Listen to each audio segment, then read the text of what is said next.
अरिहन्ते सिद्धे सूर्य उपाध्याय साधु सर्व अर्थ के प्रकाशी मांगलिक उपकारी हैं। जिनका स्वरूप जाने रागते भय जो भक्ति काय को न माए स्तुति उच्चारी है। धन्य धन्य तेने ही से काज सब आज भय कर जोड़ बार बार वंदना हमारी है। मंगल कल्याण सुख ऐसो हम चाहत हैं। हो मेरी ऐसी दशा जैसी तुम धारी है। हो मेरी ऐसी दशा जैसी तुम धारी है। हो मेरी ऐसी दशा जैसी तुम धारी है। जय जिनेंद्र। हमारे YouTube चैनल जिनमार्ग में आपका स्वागत है। हमारा पद्म पुराण ग्रंथ चल रहा है, आप सब ध्यान से इसको सुनिएगा और स्वाध्याय का लाभ लीजिएगा। दशानन के कुटुंबादि का परिचय और वैभव का दिग्दर्शन। पर्व 8। दक्षिण श्रेणी में असुर संगीत नाम का नगर, वहां का राजा भय विद्याधर बड़े योद्धा विद्याधरों में दैत्य कहलाते हैं। जैसे रावण के बड़े योद्धा राक्षस कहलाते हैं, इंद्र कुल के योद्धा देव कहलाते हैं। राजा भय, उनकी रानी हेमवती, उनकी पुत्री मंदोदरी एवं अंगोपांग सुंदर, विशाल नेत्र, रूप सुंदरता से भरी, नव यौवन पूर्ण देख पिता को विवाह कराने की चिंता हुई। तब अपनी रानी हेमवती से पूछा कि हे प्रिय, अपनी पुत्री मंदोदरी यौवन अवस्था को प्राप्त हुई, सो हमको बड़ी चिंता है, इसलिए तुम कहो इस कन्या का विवाह किसके साथ कराएं? गुण में, कुल में, कांति में इसके समान जो राजकुमार हो उसको यह पुत्री दी जाए। तब रानी ने कहा, हे देव, हम पुत्री को जन्म देने में एवं लालन पालन करने में समर्थ हैं। विवाह का कार्य आपके हाथ में है, जहाँ आपका मन प्रसन्न हो वहाँ दो। जो उत्तम कुल की बालिका हो वो पति की आज्ञानुकारिणी होती है। जब रानी ने ये कहा तब राजा ने मंत्रियों से पूछा।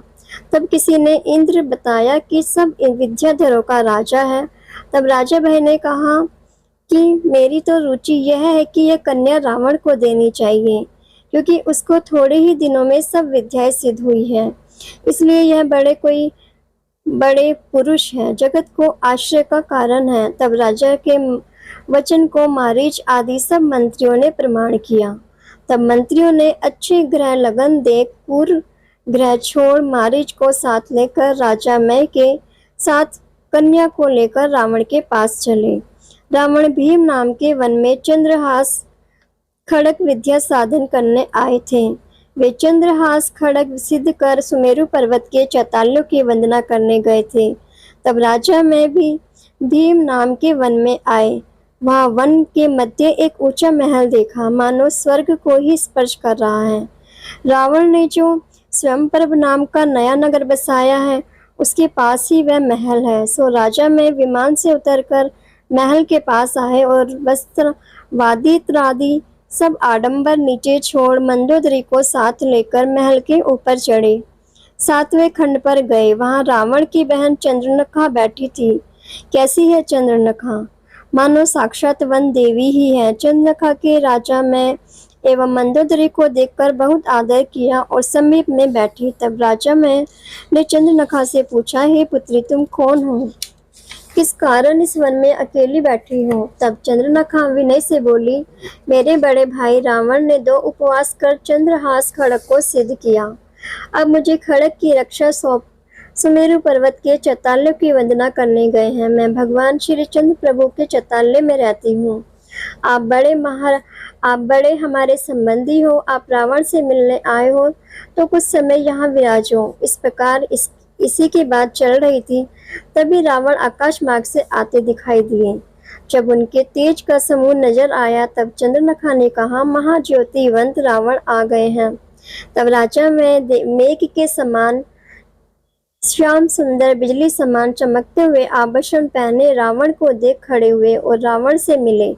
दोनों सिंहासन पर विराजमान हुए। तब राजा मय के मंत्री मारीच, वज्रध्वज, वज्रसेन, नवचरित, उग्र, नग्र, शुक्र ये सब रावण को देख बहुत प्रसन्न हुए और राजा मय से कहते हैं, हे देव, आपकी बुद्धि अति प्रवीण है। जो मनुष्यों में महापदार्थ है वो आपके मन में बसा। इस प्रकार मय से कहकर मय के मंत्री रावण से कहते हैं कि हे रावण, हे महाभाग्यवान, आपका अद्भुत रूप, महापराक्रम, आप अति विनयवान, अतिशय के धारी, अनुपम वस्तु हो। यह राजा मैं, दैत्यों का अधिपति, दक्षिण श्रेणी में असुर संगीत नाम के नगर का राजा, पृथ्वी पर प्रसिद्ध है। हे कुमार, आपके गुणों से अनुरागी होकर वहां आए हैं। तब रावण ने इनका बहुत आदर किया और मधुर वचन कहे। यह बड़े पुरुषों के घर की रीति ही है, जो अपने घर आए उसका आदर करते हैं।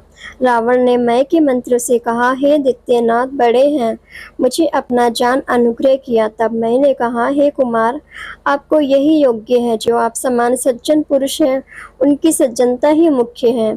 पुनः रावण जिनेंद्र देव की पूजा करने के लिए मंदिर में राजा मय एवं मंत्रियों को साथ ले गए। रावण ने भक्ति भाव से पूजा की, स्तोत्र पढ़े, बारंबार हाथ जोड़ अष्टांग नमस्कार किया, पुनः बाहर आए। राजा मय सहित आप सिंहासन पर बैठे। राजा से वेताल पर्वत के विद्याधरों की बात पूछी और मंदोदरी की तरफ दृष्टि गई। कैसी है मंदोदरी? शोभा की, रूप रत्नों की खान, सुंदर है, नाखून कमल समान है, चरण जिनके ऐसा मनोहर रूप मानो जल का प्रभाव ही है। महालज्जा के योग से दृष्टि है नीची, उसकी पुष्पों से अधिक सुगंधमय है शरीर उसका। शंख के कंठ समान है गर्दन इसकी, पूर्णिमा समान है मुख उसका, लंबे काले सुगंधित सघन है केश उसके, मानो साक्षात लक्ष्मी ही कमल के निवास को छोड़कर रावण के निकट ईर्ष्या को धारण करती हुई आई है।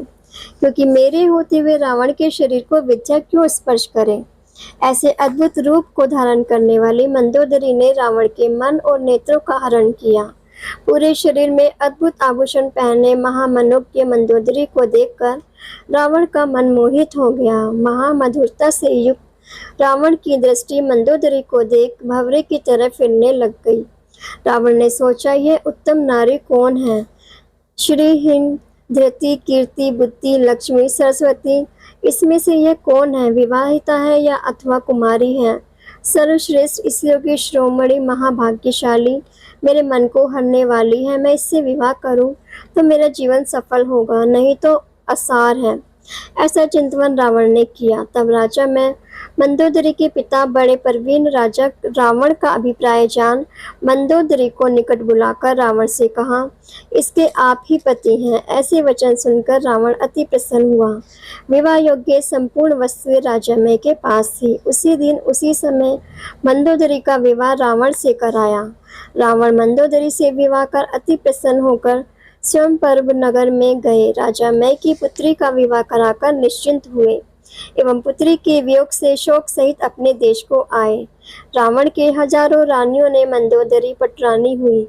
मंदोदरी का पति के गुणों में हरा गया है मन, उससे पति की आज्ञाकारिणी हुई। रावण मंदोदरी सहित सुख से रहे। जैसे इंद्र इंद्राणी सहित रमे, वैसे सुमेरु के नंदन वन आदि रमणीक स्थानों में रमते रहे। एक रावण अनेक रूप बनाकर अनेक स्त्रियों के महलों में कौतूहल करते हैं। कभी सूर्य समान तपे, कभी चंद्रमा की चांदनी समान प्रकाश करते, कभी अमृत बरसाते, कभी शीतल मिष्ट वाणी की वर्षा करते, पवन की तरह पर्वतों को चलाते, कभी इंद्रों के समान क्रीड़ा करते, क्षण में पास, क्षण में अदृश्य, क्षण में सूक्ष्म, क्षण में स्थूल, क्षण में भयानक, क्षण में मनोहर, इस प्रकार अनेकों क्रीड़ाएं करते रहते।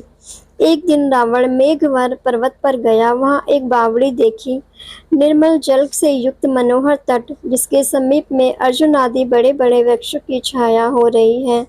वहां रावण ने अति सुंदर 6000 राजकन्याएं क्रीड़ा करती हुई देखी। कोई जल में जल के छींटे उछाले हैं, कोई कमलों के बीच में घुसी जा रही है, कोई कमलों की शोभा को जीत रही है। सो भंवरे इनके मुख पर गुंजार कर रहे हैं। कोई मृदंग बजाती, कोई वीणा बजाती, कोई नृत्य करती। ये समस्त कन्याएं रावण को देखकर जल क्रीड़ा को छोड़कर खड़ी हो गई। रावण भी उनके बीच में जल क्रीड़ा करने लगे। तब वह भी क्रीड़ा करने लगी। ये सब कन्याएं रावण का रूप देख मोहित हो गई। सबकी दृष्टि रावण की तरफ ही रही, अन्यत्र कहीं नहीं गई। सबको राग उत्पन्न हुआ। प्रथम विलाप की लज्जा एवं काम वासना प्रकट हुई, इसलिए उनका मन झूले में झूलता रहा। उस कन्याओं में जो जो मुख्य हैं उनके नाम सुनो। राजा सुरसुंदर, रानी सर्वश्री की पुत्री पद्मावती, राजा बुध, रानी मनोवेगा की कन्या अशोकलता, मानो साक्षात अशोक की लता ही है, और राजा कनक, रानी संध्या की पुत्री विद्युत प्रभा, जो अपनी प्रभा से बिजली को जीतती है। ऐसे बड़े कुल की राजपुत्रियां अनेक कलाओं में प्रवीण। सो यह रावण ने 6000 कन्याओं से गंधर्व विवाह किया। वे राजकन्याएं रावण सहित नाना प्रकार की क्रीड़ाएं करती हैं। तब इनके साथ जो खोजा एवं सहेलियां आई थी, उन्होंने इनके पिता से सब वृत्तांत जाकर कहा। तब सब राजाओं ने रावण को मारने के लिए क्रूर सामंत भेजे। वे सामंत बोहे टेढ़ी कर होठ कपाते हुए आए और अनेक प्रकार के शस्त्रों की वर्षा की। उन सबको अकेले रावण ने क्षण मात्र में जीत लिया।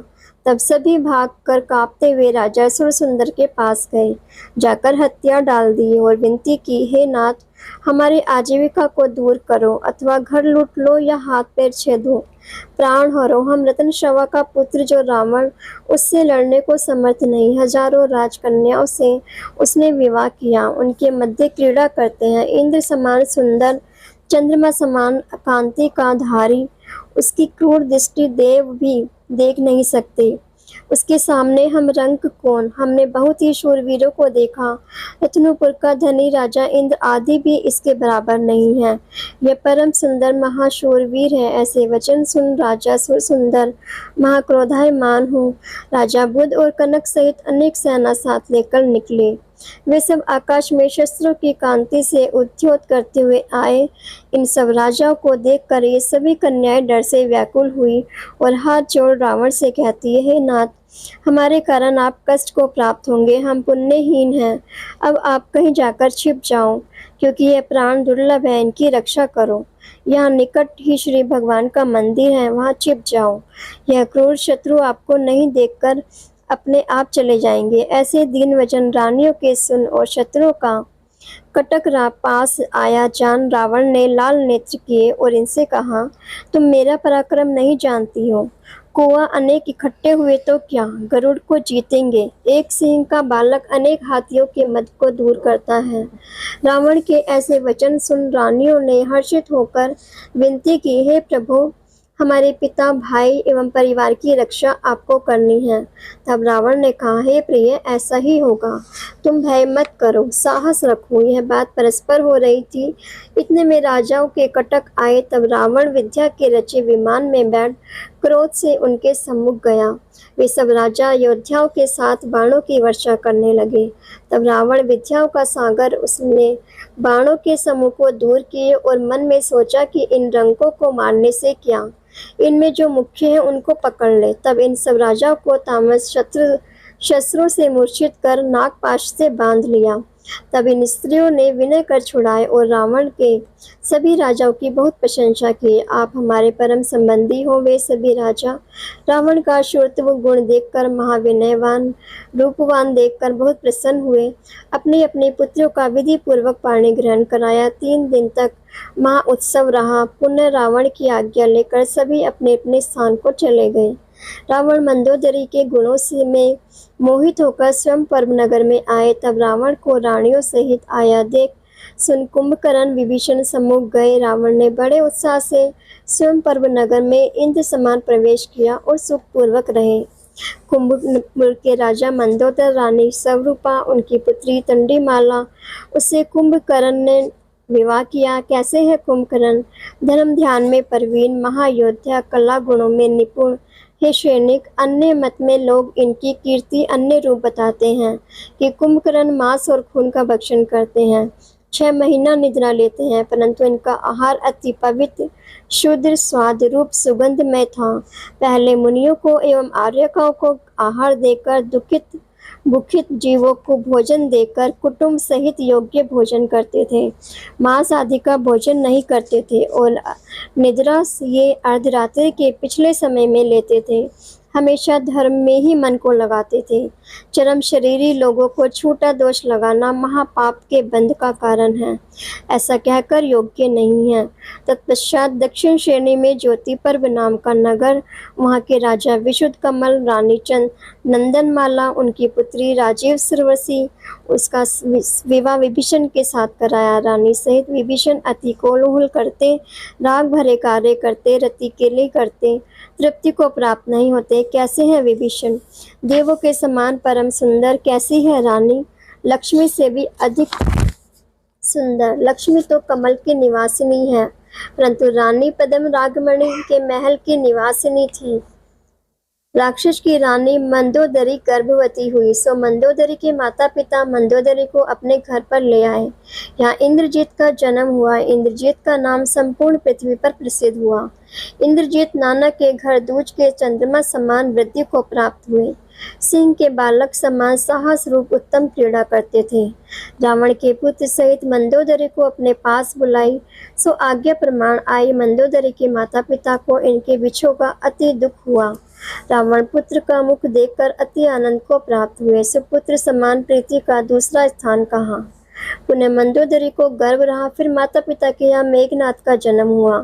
पुनः रावण के समीप आई और भोग सार में मगन हो गई। मंदोदरी ने अपने गुणों से रावण का मन वश किया। दोनों बालक इंद्रजीत और मेघनाथ सबको आनंद के कारण बने। सुंदर आचरण के धारी होकर तरुण अवस्था को प्राप्त हुए। सुंदर है नेत्र और मुख जिनके, विषभ समान पृथ्वी के भार को चलाने वाले थे। वे श्रवण जिस जिस नगरों में राज्य करता, उस हजारों नगरों में इंद्र एवं वे श्रवण का जो जो माल हो उसको छीन कर कुंभकर्ण अपने स्वयं पर्व नगर में ले जाते। इसलिए वे श्रवण का दूत आया और सुमाली से कहा कि हे महाराज, वे श्रवण नरेंद्र ने जो कहा है यह आप मन लगाकर सुनो। तुम पंडित हो, कुलीन हो, लोक रीति के ज्ञाता हो, खोटे कार्य से डरने वाले हो, दूसरों के सही मार्ग का उपदेश देने वाले हो, ऐसे आप महान बड़े हो। तो आपके आगे ये बालक चंचलता करते तो क्या आप अपने पुत्रों को मना नहीं कर सकते हो? तिरंज और मनुष्यों में यही भेद है। मनुष्य तो योग्य व अयोग्य को जानते हैं, तिरंज नहीं जानते। यही विवेकी लोगों की क्रिया है। जो करने योग्य कार्य है वह करना और नहीं करने योग्य कार्य नहीं करना। जो बुद्धिशाली हैं वे पूर्व के वृत्तांत को नहीं भूलते हैं। जैसे बिजली समान क्षणभंगुर विभूति के होते हुए गर्व नहीं करते। पहले क्या राजा माली के मरने से तुम्हारे कुल की कुशलता हुई थी? अब क्या ईसाएं पना करते हैं जो अपने वंश के नाश का उपाय करते हो? ऐसा जगत में कोई नहीं होगा जो अपने कुल का नाश करना चाहते हो। तुम इंद्र का प्रताप भूल गए हो क्या, जो ऐसे अनुचित कार्य करते हो? कैसे हैं इंद्र? समुद्र समान अथाह है बल उसका, समस्त शत्रु को विध्वंस करने वाला। जो तुम मेंढक के समान सर्प के मुख में क्रीड़ा करते हो, ये तुम्हारे पोते चोर हैं। अपने पोते पड़पोते को जो तुम शिक्षा देने में समर्थ नहीं हो, तो मुझे सौंप दो, मैं उनको तुरंत सीधे कहूँगा। और ऐसा न करोगे तो समस्त पुत्र पुत्रादि कुटुंब परिवार सहित बेड़ियों में बंधे नरक रूपी गड्ढे में गिरते देखोगे। उसमें अनेक प्रकार की पीड़ाएं होंगी। पाताल लंका से धीरे धीरे मुश्किल से बाहर निकले हो, फिर वही प्रवेश करना चाहते हो। इस प्रकार दूत के कठोर वचन सुनकर रावण अति शोक को प्राप्त हुआ। क्रोध से शरीर में पसीना आ गया। आंखों की लालाई से संपूर्ण आकाश लाल हो गया। क्रोध रूपी वचनों से सर्व दिशाएं गूंज गई। रावण ने क्रोध से कहा, कौन है वे श्रवण और कौन है इंद्र जो हमारे कुल एवं वंश की परंपरा से चली आई लंका, उसको तुम दाब रहे हो? जैसे कुआं अपने मन में सियाना हो रहा है, सो यह निर्लज अधम पुरुष है। अपने सेवकों से इंद्र कहलवाता तो क्या इंद्र हो गया है? खुदूत हमारे निकट तू ऐसे कठोर वचन कहता हुआ भी कुछ भय नहीं करता है। ऐसा कहकर म्यान से तलवार निकाली। तलवार की तेज से आकाश चमकने लगा। तब विभीषण ने विनय कर रावण से कहा कि हे महाराज, ये पराया नौकर है, इसका अपराध क्या? जो ये कहलवाता है वही ये कहता है, इसमें पुरुषार्थ नहीं है। अपने शरीर की आजीविका के लिए ये कार्य करता है। ये तोते समान है जो उसका दूसरा बुलवाता है। ऐसा यह बोलता है, यह दूत है, इसके हृदय में इसका स्वामी पिशाच रूप प्रवेश कर रहा है। उसके अनुसार वचन कहता है, जैसे बाजा बजाने वाला जैसा बजाता है वैसा ही बजता है। इसका शरीर पराधीन है, स्वतंत्र नहीं। इसलिए हे कृपानिधि प्रसन्न हो, दुखी जीवों पर दया ही करो। हे महाधीर, रंकों को मारने से लोक में बड़ी अपकीर्ति होती है। यह तलवार आपके शत्रु के सिर पर शोभे, दीनों को मारने योग्य नहीं। आप अनाथों को नहीं मारो। इस प्रकार विभीषण ने उत्तम वचन रूपी जल से रावण की क्रोध रूपी अग्नि बुझाई। कैसा है विभीषण? महासज्जन पुरुष, न्याय का वेत्ता है। रावण के चरणों में विनती कर दूत को बचाया और सभा के लोगों ने दूत को बाहर निकाला। धिक्कार है सेवक का जन्म जो दूसरों का दुख सहन करते हैं। दूत ने जाकर सभी समाचार वेश्रवण से कहा। रावण के मुख की अत्यंत कठोर वाणी रूपी ईंधन से वेश्रवण को क्रोध रूपी अग्नि उठी, सो मन में नहीं समाई। राज्य में मंत्री आदि को सभी बात कही, सब क्रोध रूप हुए, रण संग्राम के बाजे बजाए। वेश्रवण सेना के साथ युद्ध के लिए बाहर निकले। वेश्रवण वंश के विद्याधर यक्ष कहलाते थे। वे सभी यक्षों के साथ राक्षसों से युद्ध करने चले। खड़ग, शैल, चक्र इत्यादि आयुध को लेकर अनेक रत्नों से जड़े मनोहर महातेजयंत तुरंग और पयादों के समूह गाजते गरजते हुए युद्ध के लिए देवों के विमान समान सुंदर विमानों पर चले। विद्याधर राजा वेश्रवण के साथ चले और रावण इनके पहले ही कुंभकर्ण आदि भाइयों सहित बाहर निकले। युद्ध की अभिलाषा से दोनों सेनाओं का संग्राम गूंज नाम के पर्वत पर हुआ। शस्त्रों के संताप से अग्नि दिखाई देने लगी। तलवारों के घात से, घोड़ों के बोलने, प्यादों के नाद से, हाथियों की गर्जना से, रथों के परस्पर शब्दों से, बाजों के बजने से, वाणों के उग्र शब्दों से इत्यादि अनेक भयानक शब्दों से रणभूमि गूंज उठी। धरती एवं आकाश शब्दायमान हो गया।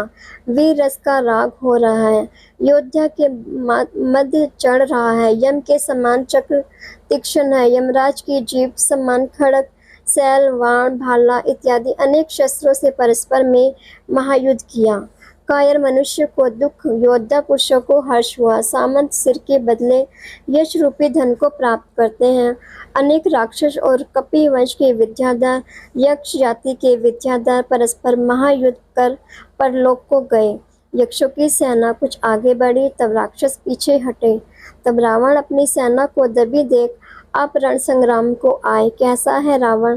महामनोग, सफेद छत्र सिर पर फिरे, धनुष बाण लिए, इंद्रधनुष समान अनेक रंग का कवच पहने, सिर पर मुकुट बांधे, आभूषणों सहित अपनी दीप्ति से आकाश में जगमग करता आया। रावण को देखकर यक्ष जाति के विद्याधर क्षण मात्र के लिए भय को प्राप्त हुए, रण की अभिलाषा छोड़कर विमुख हुए, भय सहित मधुमक्खी के समान घूमते रहे।